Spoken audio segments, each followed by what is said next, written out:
This is the story of Pegasus. The king of Lycia had a problem, in the shape of a youth named Bellerophon. The king's allies wanted to kill the boy who was staying in the palace. "What am I going to do?" mused the king. "I can't kill a guest." Then he smiled. "But I can send him on a doomed quest."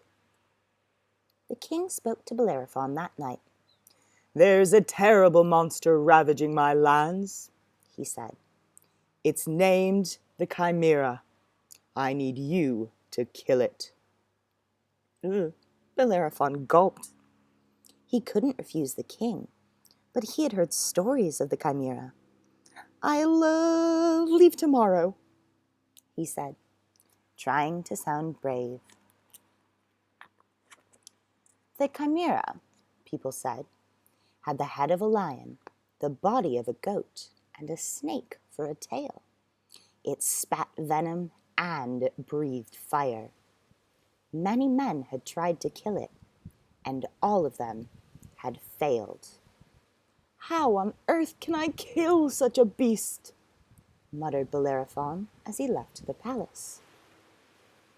"You will need the help of the gods," answered a voice. Bellerophon jumped. A wizened old man had appeared beside him. "Do you see the temple on the hill?" the man asked. "Sleep there tonight, and help will come."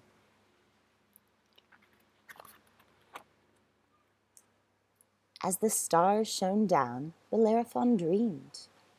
A goddess stood before him, holding out a golden bridle.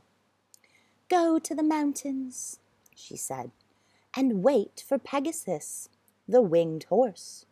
You can tame him with this bridle. With Pegasus, you will be able to fight the Chimera from the air. Now sleep." When Bellerophon awoke, a golden bridle glittered in his hands. "So it wasn't just a dream," he gasped, "and Pegasus can be mine." He set off for the mountains at once. Bellerophon found Pegasus drinking from a mountain stream. The horse's coat and wings gleamed pearly white, and his hooves flashed gold in the morning sun. Bellerophon sighed in admiration. Quietly, he crept closer.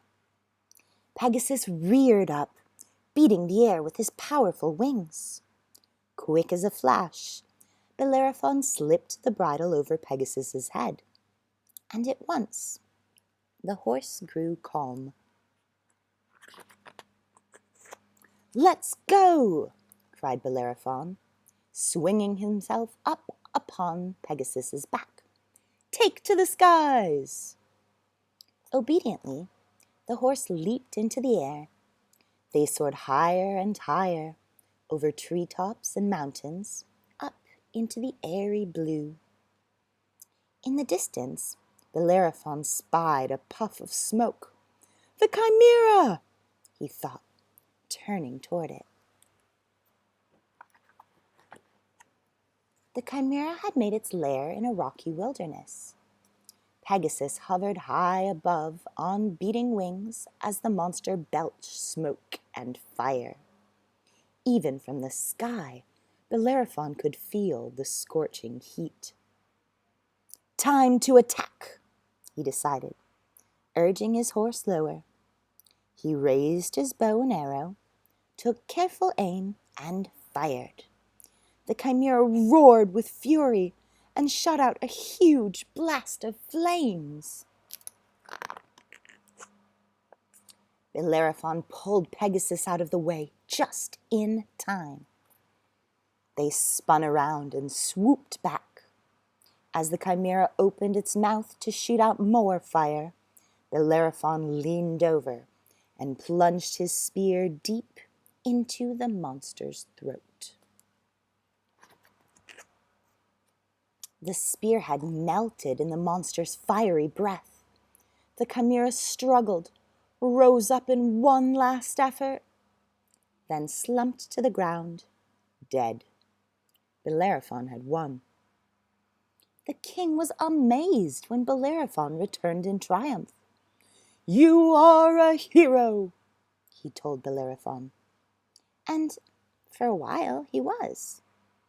Everywhere he went, he was greeted by cheering crowds. Soon, Bellerophon began to think he was better than everyone else. "I belong with the gods," he declared, "not with ordinary men."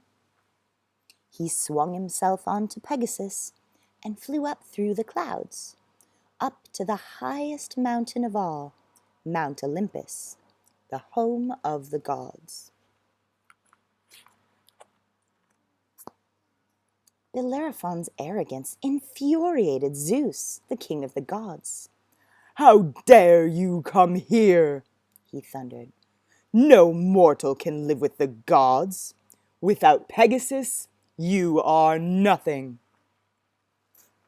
Zeus sent an insect to sting Pegasus, making the horse buck and rear. Bellerophon fell, tumbling down through the blue sky and crashing back to earth in a dazed, miserable heap. Now, no one would go near him because he had angered the gods. He was left to wander alone for the rest of his days.